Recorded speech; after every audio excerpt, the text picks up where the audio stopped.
Maybe can I just submit a written statement? Okay, and I'm looking at you. You're looking. Yeah. What's the close-up shot for? If I start crying? Vogue. I'm gonna look at you, I assume. Where am I looking? 1, 2, 3. And am I looking at you? 1, 2, 3, 4, 5. I don't like it. I think I'm gonna resign before you film.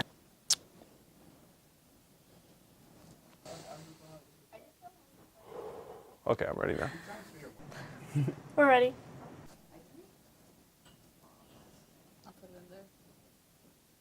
Okay, now I'm ready.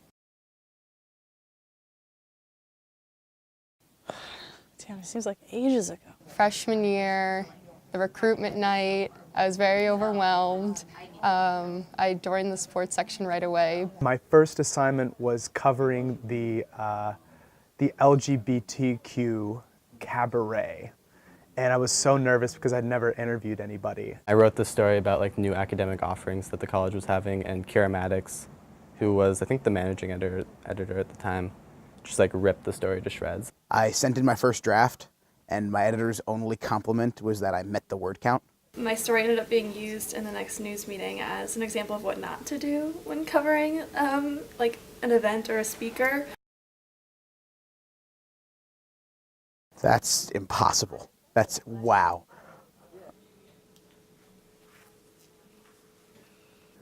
I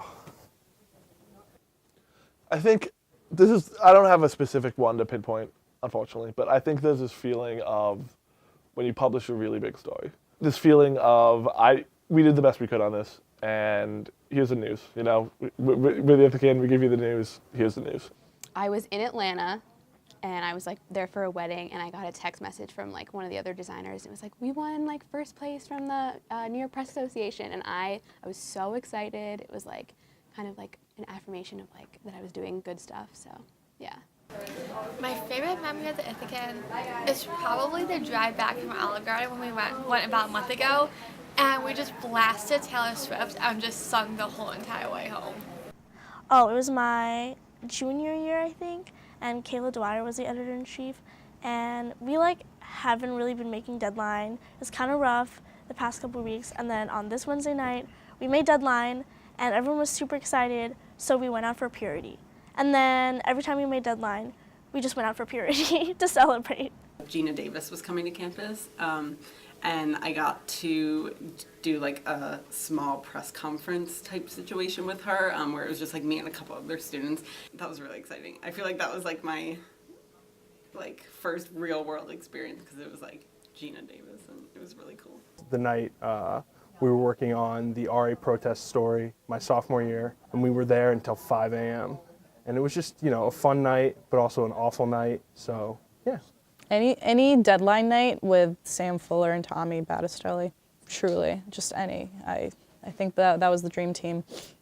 Hornick and I writing our Welsh story until 2 in the morning here on a Sunday.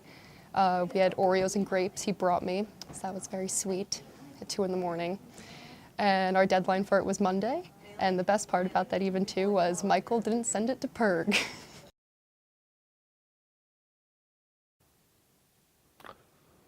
Least favorite memory of the Ithacan? My least favorite memory of the Ithacan. I would want to say everything. 2 months into my freshman year, so I was still trying to figure everything out about how the Ithacan worked and everything like that. And we were doing a front on this tea place in the Commons. And so we walked down there. I walked down there with the photographer at the time, Tucker, who was the photo editor at the time. And we walked all the way down to the Commons. We got there, and it was closed. And we had the front to do, and we were like, oh my God, it's closed. What are we gonna do? So we had to walk all the way back without photos. That was stressful. My least favorite memory is probably the amount of times I've had stories get cut when I was sports editor, and just trying to think on the spot and try to find replacements for those. Oh my God, wait, I have this one. Okay, so one time Max Denning, who was I think the online editor at the time, like texted me out of the blue, and he was like, Evan, I need you to go write the story on a thing that was called a rubathon. And terrible name, but it was basically like physical therapy majors giving back massages to people, and he's like, go cover this.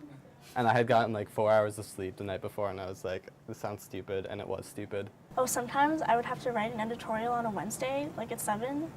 That wasn't very fun, but I got through it. So, I think, yeah, it was when Kayla was the editor-in-chief. Her, me, and Celisa, Celisa and I, all slept in the Ithacan office. What if I don't have one? Every Tuesday night, every Wednesday night. Yep. My least favorite memory might be just like the insane stress of being opinion editor during the protest semester when my section was like 5 pages every week and there's just a lot going on. I'm gonna miss. Is this where I say Danny? Michael Serino. I'm gonna miss the time spent in the Ithacan office, just working with people. I'm gonna miss the time spent in Michael's office with Michael and Natalie, talking about very important decisions all the time. What I will miss the most, I think, is just like all the friendships I made, just being able to hang out with everyone all the time in and out of the office, and just the spontaneous trips we've had, like going out to dinner or baseball games. Yeah, I'll definitely miss the people.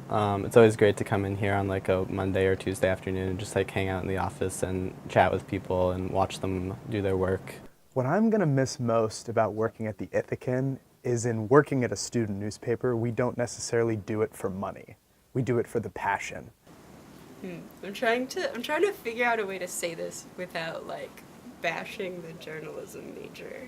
I've learned a lot more from the Ithacan than I have in any of my journalism classes, and a lot of that relates to committing to what you're writing about. It's definitely the people, just in general, like the number of like cool people and weird friendships that I've made working for this newspaper and spending way too much time in this office.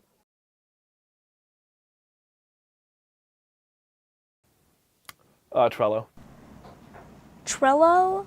Yeah, I'm not a fan of Trello, so not gonna miss that part. Driving the delivery van, moving newspapers in the snow at 9 a.m. Sorry, that's terrible. I don't know why I chose to do that. What I will miss the least about the Ithacan is actually spending the night in this office from working too hard and being a perfectionist for some of the stories that I did. There's nothing fun about doing the news at 3 a.m. Definitely the long nights. I've been a part of some pretty long ones, probably some historically long nights. That, and probably also everyone making fun of my lack of my ability to spell correctly. So probably that too. Having to respond to a lot of comments on a Google Doc. I've been ready for that's the one I knew was coming, and I've been ready for that one. It's Michael Serino Slack messages, without question. Slack messages.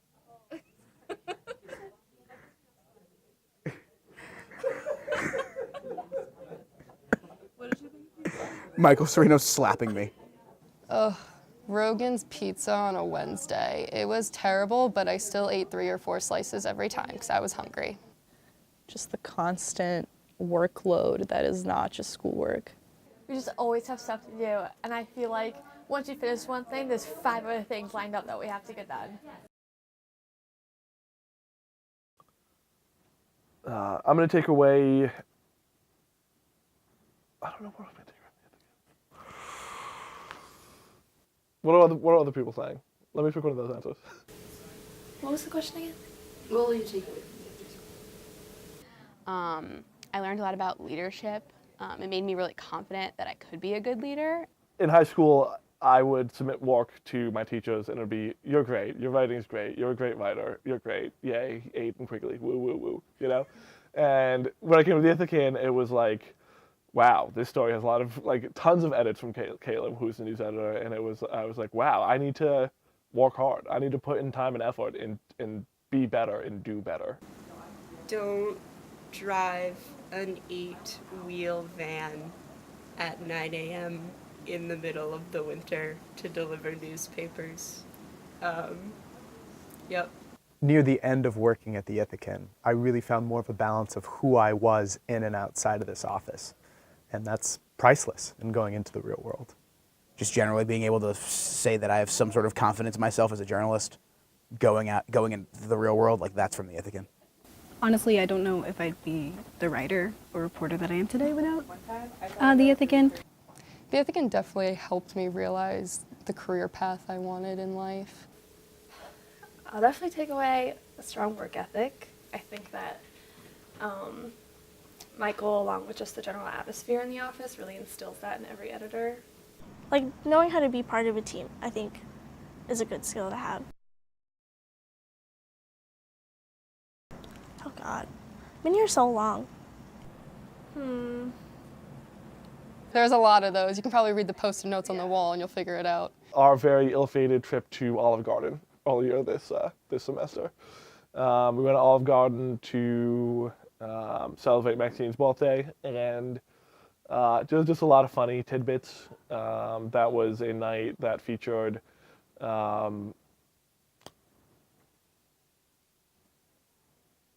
I think I'm just gonna. I think. Yeah, I'm just gonna leave it at that. What was it? Embarrassing? No, I think it was funny. Funny? Yeah. They're like the same thing. Okay. One time when I was opinion editor, we were doing it about like the Oscars, and we had this concept of like a hand like with an Oscar statue on top. So I decided to try and draw it. Well, not draw it, but like sketch it out as a concept on a paper. And I clearly wasn't a very good drawer because my hand looked deformed, and Michael made fun of me. I don't know, Aiden's hot takes are great. Just all of them. I will miss those. So we hired this guy who couldn't spell after 8 p.m. And then he became editor-in-chief. Oh my God. Oh, the funniest memory that I have working at the Ithacan is when Kayla Dwyer was here. She and I made up little tiny acts about what a musical of the Ithacan would look like. So like it would sound like, Deadline, Deadline, I can't forget the audio. Like we made up this whole little sing song thing when it was just her and I here one night. And we were just laughing our butt off. Oh, one time when I was a freshman, like before I knew how the Ithacan worked, I came into the office like when no one was here, and the door was like open for some reason. And I just started working on one of the computers. And then one of the people came in and was like, "Who are you?" And I was like, "Oh, I'm just writing a story." And he was very confused. That's so random. Yeah.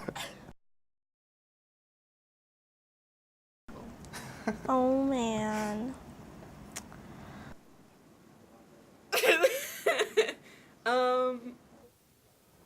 Oh my God. Oh, stop. Why is that a question? I'm getting dry mouth out of the stress.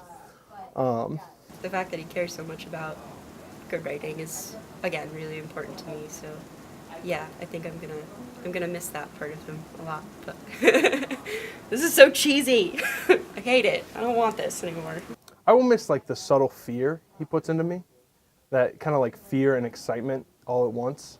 It's like a subtle trait that I think a lot of bosses try to do and some can't really pull off, but Michael really can. What I miss about Michael just how much he cares about everyone. Because he looks so intimidating at first, but once you get to know him, you really know how much he cares about you and how he really wants you to succeed in everything you want to do. One year, he used to have this bowl of like Ghirardelli chocolates, Ghirardelli chocolates in his office, and then sometimes he would just let me take one. And he always pushed me to be a better journalist and a better person, especially this year. And more than a mentor, he's been a friend of mine this year.